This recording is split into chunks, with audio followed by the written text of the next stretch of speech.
Hello student, अपना topic चल रहा है इलेक्ट्रोलाइसिस। इलेक्ट्रोलाइसिस में अपन टॉपिक पढ़ रहे हैं क्वालिटेटिव स्टडी। उसमें अपन 4 एग्जांपल पढ़ चुके हैं ऑलरेडी। अब बोर्ड पे कुछ एग्जांपल्स लिखे हुए हैं, एग्जांपल्स को आप देखिए।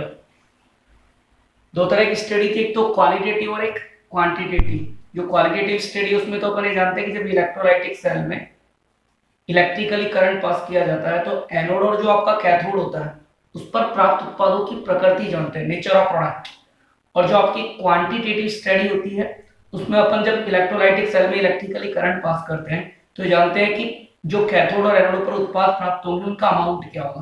तो अमाउंट जानना हो तो क्वांटिटेटिव स्टडी, और अगर आपको इलेक्ट्रोडों पर प्राप्त उत्पाद की नेचर जाननी है तो क्वालिटेटिव स्टडी।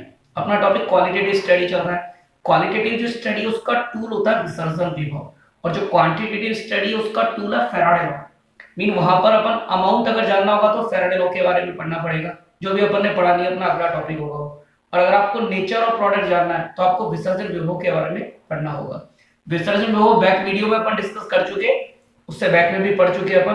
किसी भी आयन को, चाहे धनायन को चाहे ऋणायन को, इलेक्ट्रॉन पर निक्षेपित होने के लिए, मीन ऑक्सीडेट और रिडक्ट होने के लिए एक न्यूनतम पोटेंशियल की आवश्यकता होती है, जो बैटरी के थ्रू उसमें डाला जाता है। वो विसर्जन विभव कहलाता है उस आयन का। जिसका विसर्जन विभव कम होगा वह आयन इलेक्ट्रॉन पर पहले ऑक्सीडेट या रिडक्ट होगा, जिसका विसर्जन विभव ज्यादा होगा वह आयन आपके पात्र में बचा हुआ रह जाएगा।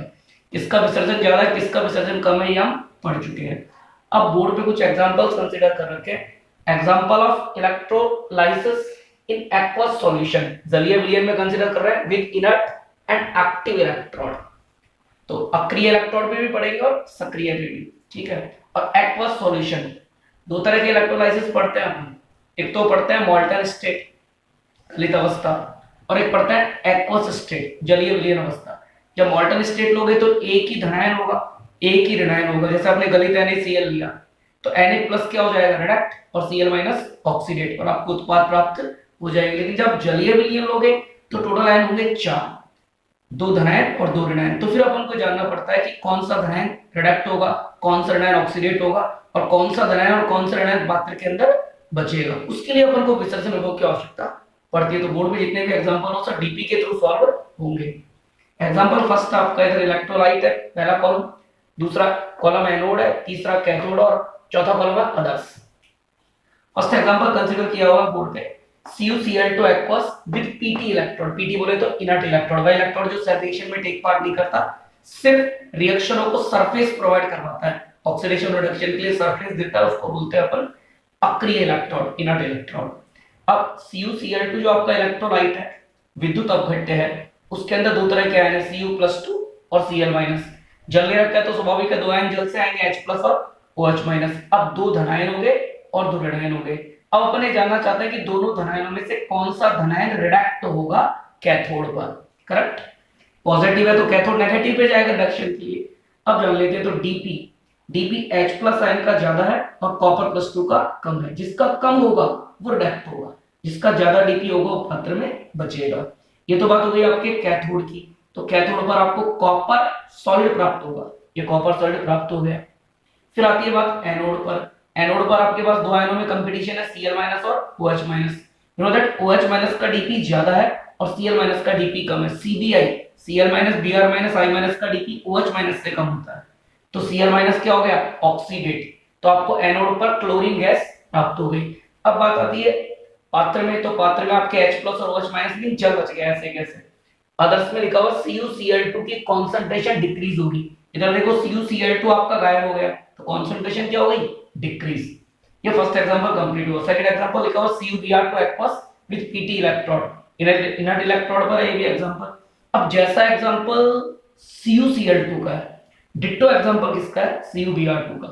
वही CuBr2 टूट कर देगा Cu+2 और Br-। दो Br- मिलेंगे, यहाँ पे बैलेंस करने की आवश्यकता नहीं है, बस Br- लिखा हुआ है, ठीक। रिएक्शन में बैलेंस करके आप लिख सकते हो।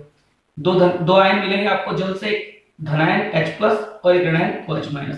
और दो आयन मिल गए आपको विद्युत अपघट्य से। अब दोनों धनायनों में कंपटीशन है, कौन सा धनायन रिडक्ट होगा, वो रिडक्ट होगा जिसका डीपी कम होगा। Copper+2 का डीपी कम है H+ से, तो Copper+2 किस पे मिलेगा कैथोड पर, रिडक्ट होकर कॉपर सॉलिड। इधर Br- का डीपी कम है किससे OH से, तो Br माइनस ऑक्सीडेट होकर बनाएगा Br2 गैस। देन वही सिमिलर CO और Br दोनों गायब हो गए, तो CuBr2 की कंसंट्रेशन घट गई। तो फर्स्ट जैसा एग्जांपल है वैसा एग्जांपल क्या है, सेकंड है। एग्जांपल थर्ड देखिए, डाइल्यूट, डाइल्यूट मीन तनु या H2SO फॉर एक्वस, बात एक ही है, इलेक्ट्रोड वही प्लेटिनम ले रखा अपन ने। अब H2SO फोर टूटकर दो आयन देगा H प्लस और SO4 - 2, वैसे जल भी दो देगा H प्लस और OH माइनस। अब बात आती है इन दोनों H प्लस की, क्योंकि H प्लस सेम है, तो यहाँ पर तो डीपी जैसा कॉन्सेप्ट लगेगा ही नहीं, क्योंकि दोनों आयन H प्लस ही है, जल भी H प्लस दे रहा है और H+O4 भी H प्लस दे रहा है, तो डीपी कॉन्सेप्ट अप्लाई नहीं होगा। नीचे आइए, अब तो आपकी अगर बात करें कैथोड पर पहले अपन, तो कैथोड पर हाइड्रोजन गैस बनेगी, ये बन गई hydrogen gas, H plus redact हो जाएगा। अब एनोड पे आ जाओ, तो SO4 - 2 और OH माइनस में कंपटीशन है, you know that, dilute solution ले रखा आपने, एक्वस ले रखा आपने, तो OH माइनस का डीपी कम है किससे, SO4 - 2 से, तो इधर लिखा हुआ है SO4 - 2 ग्रेटर OH माइनस, जिसका डीपी कम वो ऑक्सीडेट, इसका डीपी ज्यादा वो पात्र में बचेगा, तो इधर से सल्फेट पात्र में बच गया, और OH माइनस ऑक्सीडेट होकर बना लेगा ऑक्सीजन गैस, किस पर, एनोड पर। तो एनोड पर तो मिली ऑक्सीजन गैस और कैथोड पर मिली हाइड्रोजन गैस। अब बात आती है, ये इधर से H प्लस और इधर से SO4 - 2, तो बैलेंस करके 2H प्लस लिख लेंगे, उसको ये बन जाएगा H2SO4, तो H2SO4 का कुछ हुआ ही नहीं, तो H2SO4 की कॉन्सेंट्रेशन क्या हुई, इंक्रीज। अगर H2SO4 की कॉन्सेंट्रेशन में सांद्रता बढ़ेगी तो आपका pH घटेगा। एग्जांपल थर्ड समझ में आ गया होगा। एग्जांपल 4 देखिए, एग्जांपल 4 तक कॉन्सेंट्रेट H2SO4, ये डाइल्यूट था, ये कॉन्सेंट्रेट है, वही Pt इलेक्ट्रोड के साथ है। अब H2SO4 टूट कर देगा H प्लस और SO4 - 2, जल टूट कर देगा H प्लस और OH माइनस। अब दोनों H प्लस तो सेम है, तो डीपी जैसा कॉन्सेप्ट ही नहीं लगेगा, तो कैथोड पर तो क्लियर है हाइड्रोजन गैस बनेगी, ये बन गई। अब बात आती है एनोड की, तो you know that is concentrate, और कॉन्सेंट्रेट का मतलब सल्फेट का अमाउंट ज्यादा है, OH माइनस का अमाउंट कम है। तो आपको बैक वीडियो में पढ़ा रखा है कि इन केस ऑफ कॉन्सेंट्रेट जब होता है, जब डाइल्यूट होगा जनरल, जब तो SO4 - 2 का डीपी ज्यादा और OH का कम, तो OH ऑक्सीडेट होगा।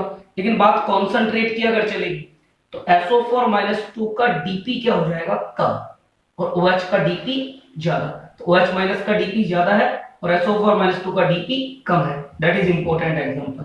और SO4 - 2 का डीपी कम है, तो फिर ऑक्सीडेट कौन होगा, SO4 - 2 सल्फेट ही ऑक्सीडेट होगा, और OH किस में बचेगा, पात्र के अंदर। आप यो भी याद रख सकते हो कि कॉन्सेंट्रेट का मतलब सल्फेट ज्यादा, ज्यादा तो उसका डीपी क्या है, कम, और डीपी कम तो ऑक्सीडेट होगा। अब बात आती है सल्फेट का ऑक्सीडेशन होगा तो क्या मिलेगा, तो इधर क्लियर लिखा हुआ है 2SO4 - 2 oxidate convert to H2O8 2 minus, leave out 2 electron, that is oxidation.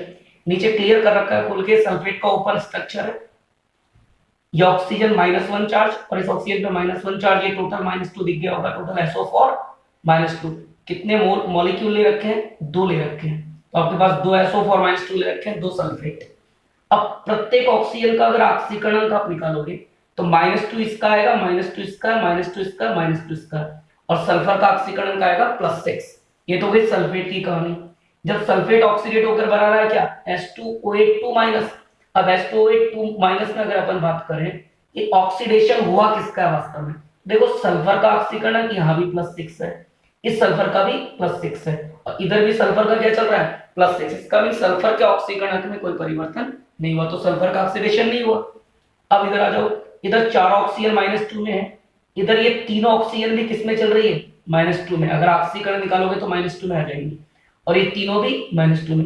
ये जो बीच वाली दोनों ऑक्सीजन है, जिसको बोलते हैं अपन परऑक्सी लिंकेज, इसमें ऑक्सीजन का ऑक्सीकरण चल रहा है -1 और इसका भी -1, क्योंकि ओ बॉन्ड होगा ऑक्सीकरण खुद से खुद को क्या मिलेगा, 0 0, और इधर से इधर को -1 और इधर से इधर को भी -1, तो दोनों ऑक्सीजन -1 में चल रही है। अब दो ऑक्सीजन -1 में चल रही है, तो इधर तो सभी ऑक्सीजन किसमें थी, -2 में, और उधर -1 में गई, तो ऑक्सीकरण क्या हुआ, डिक्रीज हुआ, और ऑक्सीकरण का अगर डिक्रीज होगा तो घटना कहलाएगी आपका ऑक्सीडेशन। तो -2 convert to -1, that is oxidation, और दो ऑक्सीजन ऑक्सीडेट हुई है, इसलिए कितने इलेक्ट्रॉन बाहर निकल गए, 2 इलेक्ट्रॉन। तो कोई भी पूछे कि कॉन्सेंट्रेट H2SO4 के केस में जब SO4 - 2 ऑक्सीडेट होता है तो होता क्या है, तो हम कहेंगे O-2 convert to O-1, mean सामान्य ऑक्साइड पेरोक्साइड में कन्वर्ट हो रहा है, और सामान्य ऑक्साइड जब पेरोक्साइड में कन्वर्ट होता है तो that is concept of oxidation. जबकि यह रिमेंबर रखना कि सल्फर का कुछ नहीं हो रहा, सल्फर यहाँ भी +6 है और सामने भी +6 है। अब बात आती है बर्तन की क्या स्थिति है, तो देखो इधर से H2SO4 गायब हो गया, तो आपने अदर्स में लिख दिया H2SO4 की कॉन्सेंट्रेशन डिक्रीज और पीएच क्या हो गया, इंक्रीज। तो थर्ड एग्जांपल को देखें एक बार गौर से और फिर फोर्थ को देखें, बात आपके समझ में आ जाएगी। और ये इंपॉर्टेंट है इसका कि सल्फेट जब ऑक्सीडेट होता है तो H2H2- बनाता है, और H2H2- जब बनता है तो ऑक्सीडेशन ऑक्सीजन का होता है ना कि सल्फर का। करेक्ट। अदर एग्जांपल और अपन कंसीडर करते हैं इसके बाद।